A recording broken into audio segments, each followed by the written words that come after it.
छोटू एक होशियार लड़का था जो हमेशा नई चीजें सीखने के लिए उत्सुक रहता था। वह इंडिया के एक छोटे से गांव में रहता था जहां हर कोई एक दूसरे को जानता था। उसे अपने दोस्तों के साथ खेलना बहुत पसंद था। वे मिलकर कई खेल खेलते थे और खूब मस्ती करते थे। उसे खेतों में पतंग उड़ाना बहुत अच्छा लगता था। वह घंटों तक आसमान में अपनी पतंग को ऊंचा उड़ते देख सकता था। लेकिन स्कूल की बात अलग थी। स्कूल में उसे उतनी खुशी नहीं मिलती थी।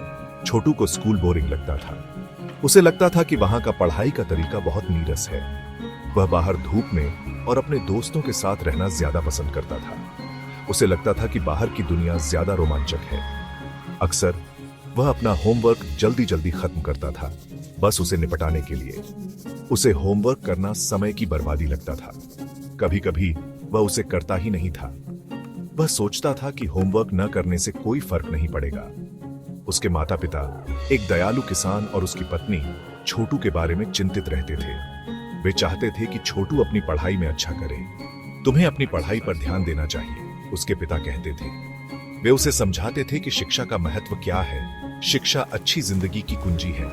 यह तुम्हें एक बेहतर भविष्य दे सकती है। लेकिन छोटू नहीं सुनता था। उसे लगता था कि उसके माता पिता बेकार में परेशान हो रहे हैं। उसे लगता था कि उसके माता पिता बेकार में परेशान हो रहे हैं। वह सोचता था कि वे उसकी मस्ती को समझ नहीं पाते। आखिर होमवर्क में इतना खास क्या था? वह सोचता था कि होमवर्क करने से उसकी जिंदगी में कोई बड़ा बदलाव नहीं आएगा। एक दिन छोटू के टीचर ने एक इंपॉर्टेंट टेस्ट का अनाउंसमेंट किया। यह सुनकर सभी स्टूडेंट्स में हलचल मच गई। छोटू, जो अपना होमवर्क नहीं कर रहा था, उसके पेट में चिंता की गांठ सी पड़ गई। उसे समझ नहीं आ रहा था कि वह क्या करे। उसे एहसास हुआ कि उसे बहुत से टॉपिक समझ नहीं आ रहे थे। वह बहुत परेशान हो गया और उसे लगा कि वह इस टेस्ट में फेल हो जाएगा। उसने लास्ट मिनट में पढ़ने की कोशिश की, लेकिन कोई फायदा नहीं हुआ। उसने पूरी रात जागकर पढ़ाई की, लेकिन फिर भी उसे कुछ समझ नहीं आया। क्वेश्चंस उसे एक ऐसी पहेली की तरह लगे जिसे वह सुलझा नहीं सकता था। हर सवाल उसके लिए एक नया चैलेंज बन गया। वह खोया हुआ और कंफ्यूज्ड महसूस कर रहा था। उसे समझ नहीं आ रहा था कि वह क्या करे और किससे मदद मांगे।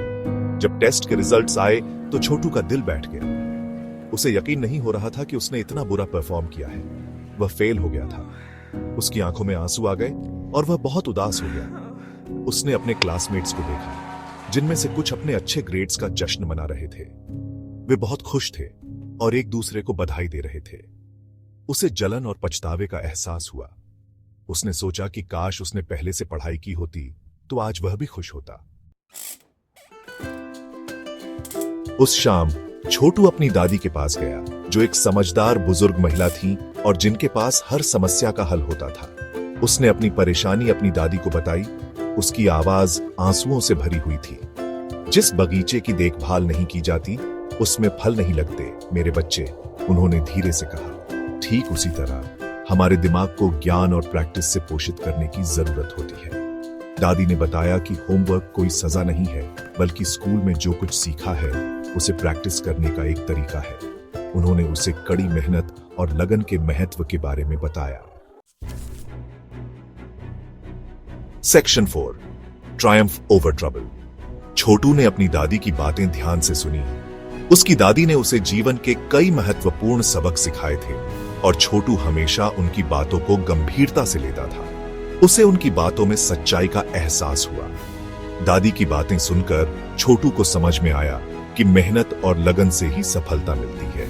उस दिन से उसने होमवर्क के प्रति अपना नजरिया बदलने का फैसला किया। उसने ठान लिया कि वह अब से अपने हर काम को पूरी मेहनत और ईमानदारी से करेगा। उसने क्लास में ध्यान देना और रेगुलरली अपना होमवर्क पूरा करना शुरू कर दिया। पहले जहां वह होमवर्क को बोझ समझता था, अब उसे एक अवसर के रूप में देखने लगा। जब उसे कुछ समझ नहीं आता था तो वह अपने टीचर से मदद मांगता था। उसे अब यह समझ में आ गया था कि सवाल पूछने में कोई शर्म नहीं है। उसने अपने दोस्तों के साथ पढ़ाई भी शुरू कर दी, एक दूसरे की मदद करते हुए। धीरे धीरे चीजें बदलने लगी। दोस्तों के साथ पढ़ाई करने से उसे और भी मजा आने लगा। छोटू ने पाया कि उसे पढ़ाई में मजा आ रहा था। अब वह हर दिन कुछ नया सीखने के लिए उत्सुक रहता था। जब वह कोई डिफिकल्ट प्रॉब्लम सॉल्व करता था तो उसे अकम्प्लिशमेंट का एहसास होता था। उसे अब अपनी मेहनत का फल मिलने लगा था और यह उसके लिए बहुत संतोषजनक था। Section 5, a lesson learned. अगली बार जब टेस्ट हुआ तो छोटू अच्छी तरह से प्रिपेयर्ड था। उसने सभी क्वेश्चंस का कॉन्फिडेंटली आंसर दिया। जब रिजल्ट्स आए तो वह बहुत खुश हुआ। उसने क्लास में सबसे ज्यादा मार्क्स स्कोर किए थे।